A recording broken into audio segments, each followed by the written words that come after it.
So today's talk is called The Dark Night of the Soul, Awakening to Love. So I really don't use the word dark soul, awakening to the dark night of the soul. May have tucked in the dark night of the soul. I really don't use that terminology. I heard it from Eckhart Tolle, the dark night of the soul. And basically, from my understanding, what it means is the prior often to the energetic shift, there is a lot of terror that can happen. And the reason that there can be a lot of terror is because when you energetically expand, which this is what to me the actual awakening is that you stop being limited to a person. You stop being limited inside the body and you expand back into consciousness and beingness. You could say that consciousness and beingness meet. It often is preceded by a lot of fear. For me, what I think happens is that as you begin to expand and there stops being that contraction, the body begins to get the signals that it's dying, because that normally only happens in death. So it doesn't normally happen when the body is alive. Most people live their whole life being somebody inside the body. So to me, I feel like what happens is the body begins to get signals it's dying. And that can happen like weeks or months or years prior to the energetic shift. It's like it's beginning to break down. And then this terror begins to arise in the body because the body is getting the signal and dying. And that's why I feel like it happens. But other people would say different things, and I'm totally open to these different ideas, because in the end, this life is infinite possibilities, and I don't know the answers to everything. I don't even know if I know the answers to anything. I just talk, and there might be illuminating of something or removal of something, but it's not that I'm speaking in truths. But what other people say is that they kind of like make it out like a battle, that you're like battling the ego, and it's like the final fight. So as the ego begins to crumble, it puts up a lot of fight, and fear is like its final defense, like terror and fear. If you look at Buddha's story, which is I find really beautiful, is so prior to his enlightenment, he sat under the Bodhi tree for 40 days and 40 nights, and in that time, Maya, illusion, presented all types of heaven and hell, and the Buddha did not move. And that I feel is true. Like that is what happens when awakening happens, is that the you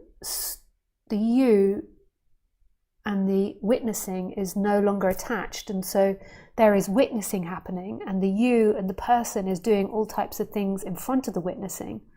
And there's not an involvement of it. There's not a going into it. The personal attention isn't being drawn into it, and it's like being believed as really real. It's just watching. There is a remaining in witnessing. And it's not really an activity. That sounds like an activity, that you remain as the witness. But it's actually the witnessing and the you begin to break away from each other. So a certain amount of seeking begins to disappear, and then there is a breaking away from that entanglement of the witness and the person. So that breaks away and separates, and then there is a remaining as the witness when all these things are playing out.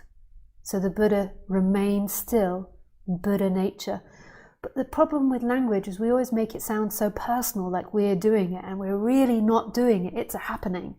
If you are destined to wake up in this life, that is the destiny. If you're destined not to wake up in this life, that is the destiny. You know, it's not your doing. Like you is a after energy claiming something. Like there is an energy moving, and you is claiming it after that movement is happening. So there is the urge coming up to speak, and then the mind says, that's me speaking, I am the speaker. But that's really not true. Who is the speaker? That's the afterthought, that's the illusion, that's when it's like enmeshed the witness and the person.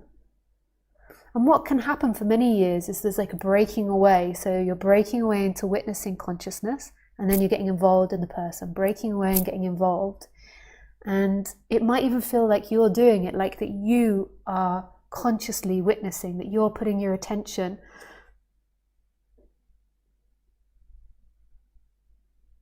in the I am, or in the consciousness. I just got a note, sorry, on my recording app saying that it's getting overloaded. Yeah. So yeah, there is a breaking away of that, and it might feel like you're doing it, but that's a lie. Who is the doer? The doer is an afterthought, and the witnessing isn't an activity really. It feels like an activity, but eventually it's seen as without activity, that there is no one doing that.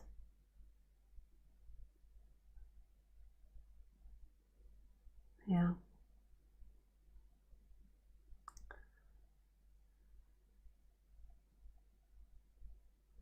And so what that meant in the Buddha's story as Maya presented heaven and hell, I feel, is that the illusion of the mind brought up all the things that could possibly make Gautama, the Buddha, Gautama was his name, afraid, and all the things that Gautama wanted. So it brought up like virgins, it brought up war, it brought up love, it brought up family, it brought up mental suffering, death, and it was trying to get that energy to reattach with the person, that seeking energy that then lives in a horizontal line of a person that is always seeking for God, for freedom, for stillness, for consciousness in that horizontal line of itself. And the witnessing consciousness isn't the end. What happens then is there is this expansion. So for a period there is a resting as the watcher, and then there is an expansion where consciousness meets beingness, meets everything. So consciousness stops being something which is seemingly inside the body, belonging to the brain and the body, and it goes back to everything. So consciousness becomes the fundamental of existence rather than something that belongs to someone. I am conscious, my brain is conscious. So it expands, and this is love. When it goes back to beingness, it's like absolute love and bliss. Blissfulness is the experience that comes and goes in the body-mind mechanism, but your essence is love, and blissfulness is a feeling that comes and goes. That's not it, the blissfulness. That's a side effect. But yeah, so this meeting of consciousness and beingness is absolute love. It's like Shiva and Shakti being reunited. It's like being reunited with the constant lover, with that person that you've always dreamed of. But it's not a person, obviously. That could be confusing. But, in your childhood, you dreamed of meeting this perfect lover, and that was illusion. That was the mind's getting it wrong. What you actually wanted was to dissolve back into everything, to fall back in love with what you are, not with a person.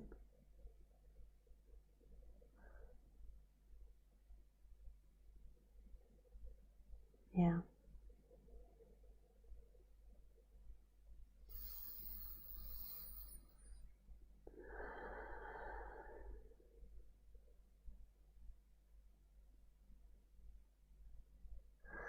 So what happens when the black soul, the dark night of the soul happens, is that it's not training, but what needs to happen is a not touching of it.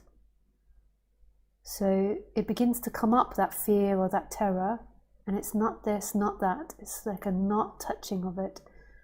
And that's not really something you can do. That's something that happens.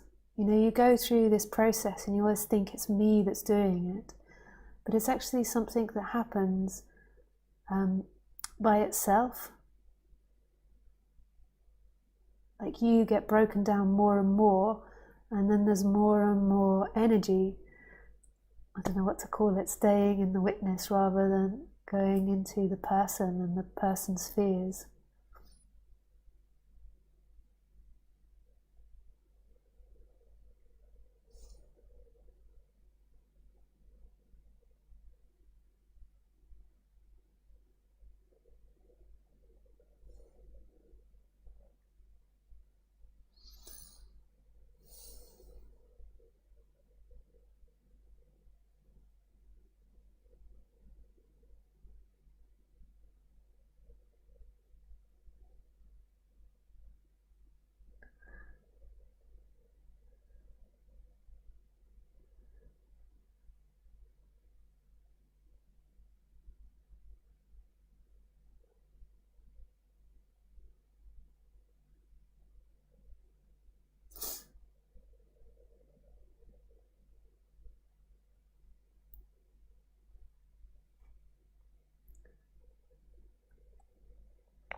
So every time you feel uncomfortable about anything, here's an opportunity.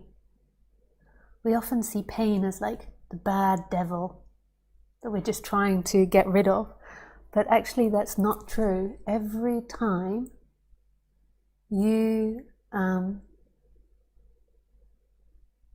experience pain or experience something that's difficult, it's the perfect opportunity to see not true. This is not true. This isn't truth. This isn't the truth. This isn't what I am. There isn't something to be afraid of now. There isn't the big bad wolf coming. Or whatever it is, being told that you're a bad person, or that this is wrong, or that is wrong. It's not true. Not true. Not this, not that.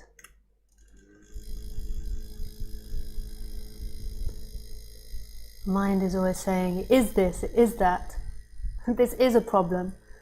It is a huge problem that this person said this to me. It's a huge problem that this person did that to me.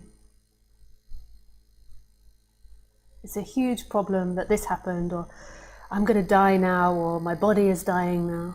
And every time that happens, it's the opportunity to see that this isn't true. All of this whole world, the whole universe is made up.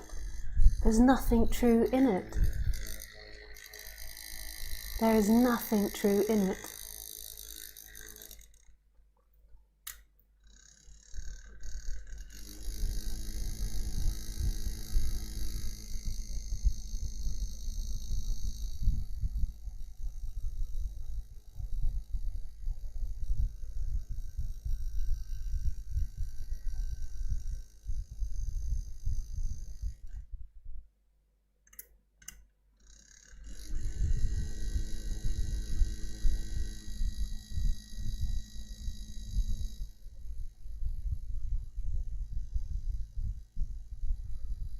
So right now, whatever you're feeling, you might have a judgment like, this feels bad, this is not good, I don't want this.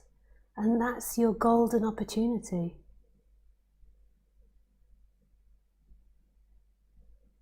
Like it's not getting caught in the illusion of this life. Nothing is real, nothing is true. Anything your mind is saying you, it's saying to you, it's chemicals happening. It's illusion. You could look at it as like data happening, like programming happening in a computer, and it's not your truth.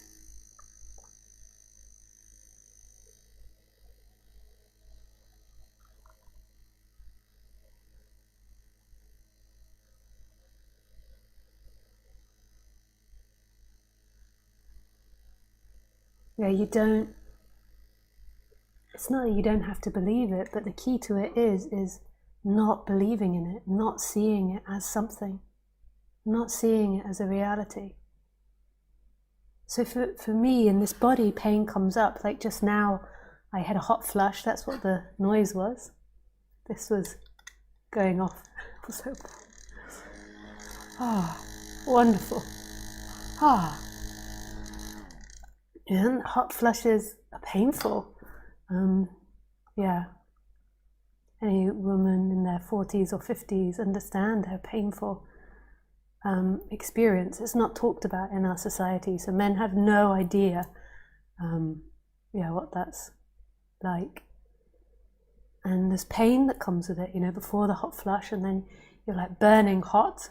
You kind of just want to jump into an ice bath.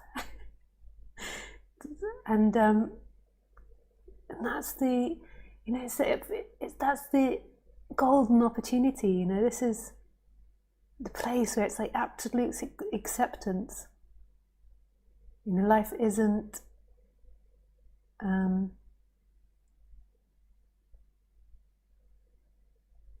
this permanent state of pleasure, of blissfulness.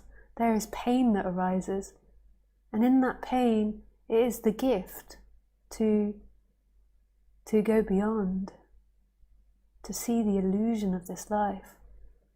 When you believe in pain and pleasure and they become your masters, then you just suffer. You just suffer because you get more and more running after pleasure and trying to avoid pain.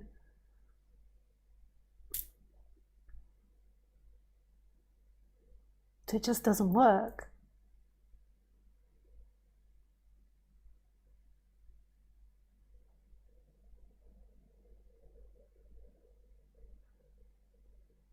Just doesn't work. And the key to it is when the pain comes up, it's not true.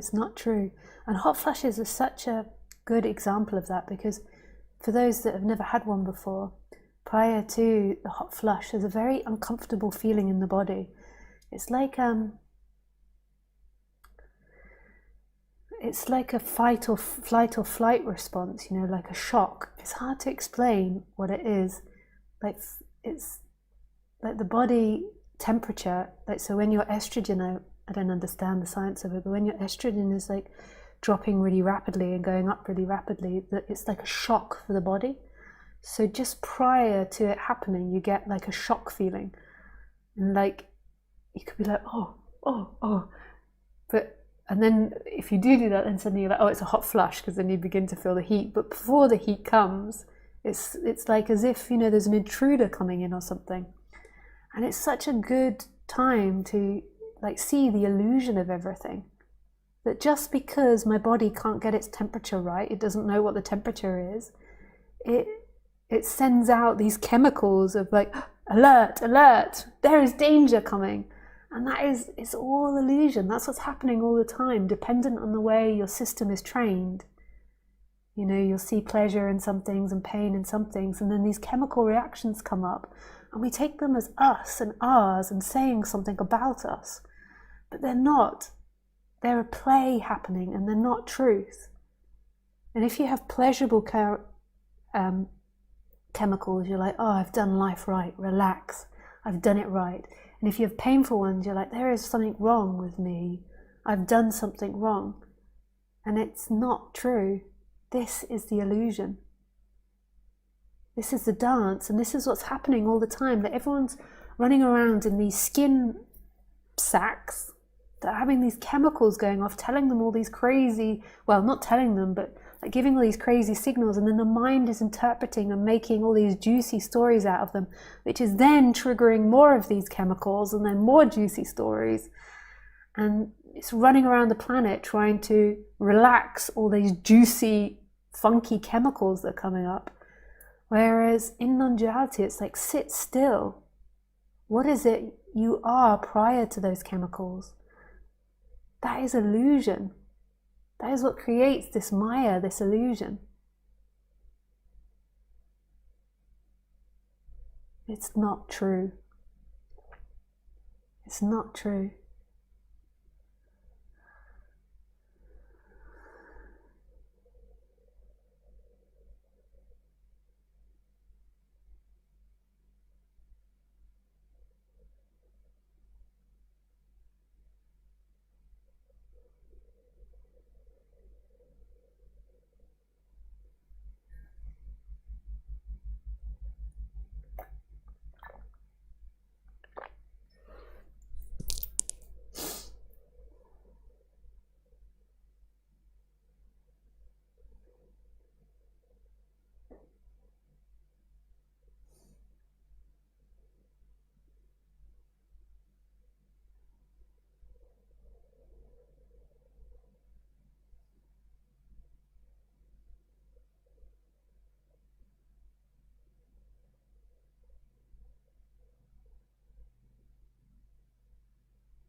So what else is happening?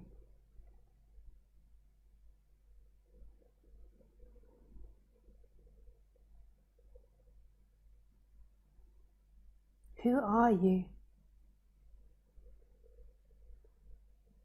If you don't change the pleasure, if you don't get involved in the pleasure and pain, if you don't believe that, who are you?